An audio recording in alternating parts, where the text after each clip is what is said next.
Coco Gauff down a set and a break, hoping for one last miracle against McCartney Kessler. As always, this video is brought to you via the Doctrine of Fair Use to Fair Dealing and the Digital Millennium Act. And Coco would get exactly that. In the 10th service game, she would break for the first time in this match after failing to do so in 5 opportunities in the first set.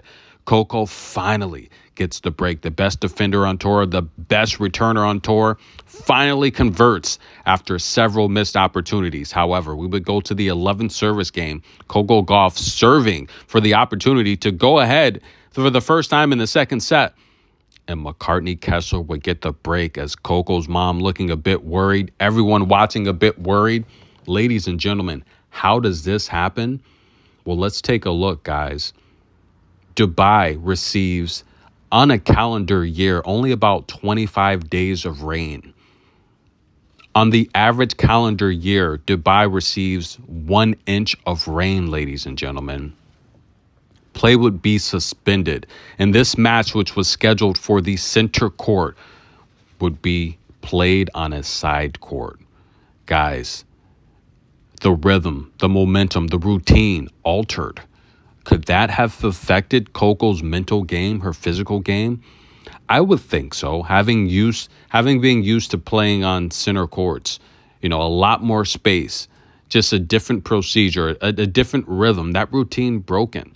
McCartney Kessler, ladies and gentlemen, let's not forget, she played tennis at the University of Florida. An All-American, almost 10 times. She's an amazing athlete, a great shot maker.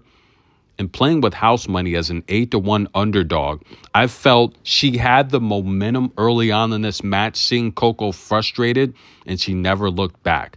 Now, aside from the change of venue, aside from the rain, I felt Coco Gauff did not do well controlling her emotions in this match. I felt she gave McCartney Kessler that extra motivation early on in the match, saying too many errors. You can't say stuff like that out loud, especially when you got someone like McCartney who has nothing to lose.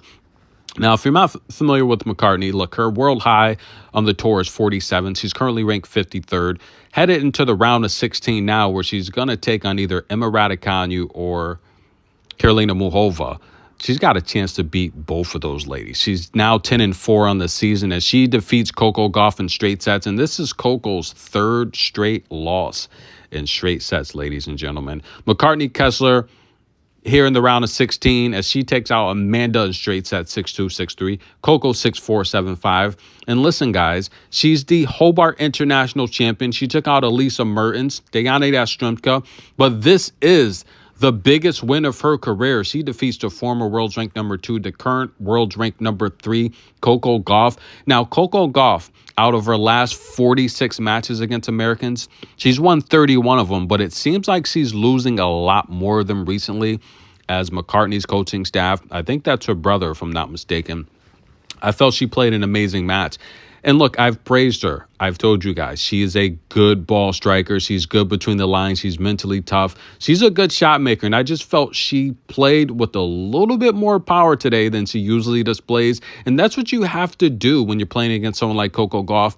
When you have her down, you have to get more aggressive. And I felt Coco showing her mental frustration, slamming the balls, yelling too many errors. I felt that gave McCartney the extra motivation to just put Coco away in straight sets. Now, Coco did tie it up. She had the opportunity, that 11th service game in the second set, to do something there. Even down 30 love on McCartney serving out for the match, Coco tied it up at 30. She got a little aggressive on the forehand that could have put her up with another break point. Great match from McCartney Kessler, guys. Let's break down some of these statistics during this match here. In the first set, McCartney did what she does. 68% of her first serves won, 77% on the second serve, 0 double faults. I felt she played well. Coco had 0 double faults as well. But the key there, guys, 5 break points on Coco's racket, could not convert on any of them. The second set, Coco only had 1 double fault. McCartney had 1 double fault. Coco did win 79% of her first serves, but 47% of her second serve she lost while winning 47% of Kessler's second serve, cancels each other out, and you factor in the unforced errors, that really was the match there, ladies and gentlemen. I think I have a statistic here of the unforced errors. Now, after the match, McCartney would sit down. I think she's a little bit in shock. Get this woman an interview, ladies and gentlemen. I don't like how they changed the venue. Look, guys, this match should have been played on center court, but nonetheless, look at the unforced errors, 44-38.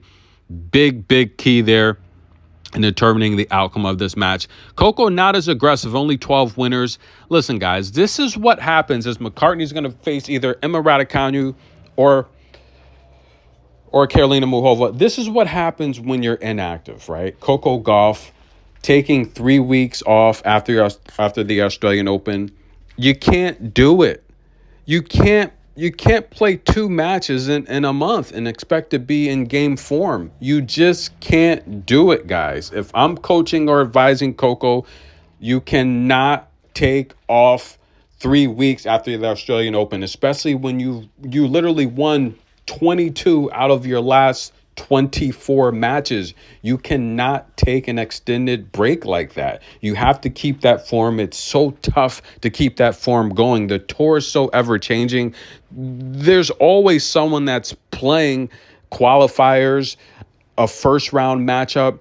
When they get that opportunity to play you, in particular, the last 2 tournaments, we saw Marta, she had that extra set, right? That extra 2 sets in the previous match before that clash with Coco. McCartney had that extra 2 sets against Amanda before this clash with Coco. You're playing someone that's used to the courts. They're warmed up. They're accustomed. And I just feel you can practice all you want to, but if you're not playing matches, you have to find a rhythm. And I think a lot of times these big stars, they rely on playing the higher ranked opponent, and they think they can work out the kinks during these matches. And sometimes you can't.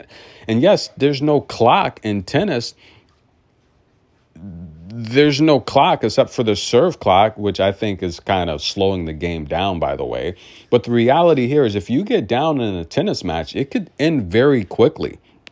Guys, McCartney Kessler gets the win. Comment below, what do you think was the issue with Coco? I mean, first of all, let's not take anything away from McCartney Kessler. She earned this win. She won this match fair and square. She outplayed Coco. But the reality here is, let's talk about Coco. Why do you think Coco lost this match? Aside from being mentally frustrated, aside from the long layoff, aside from not having her rhythm, the rain delay, the match being moved from center court, what do you guys think? Comment below. McCartney Kessler stuns Coco Gauff. Tennis in a minute. We'll be back.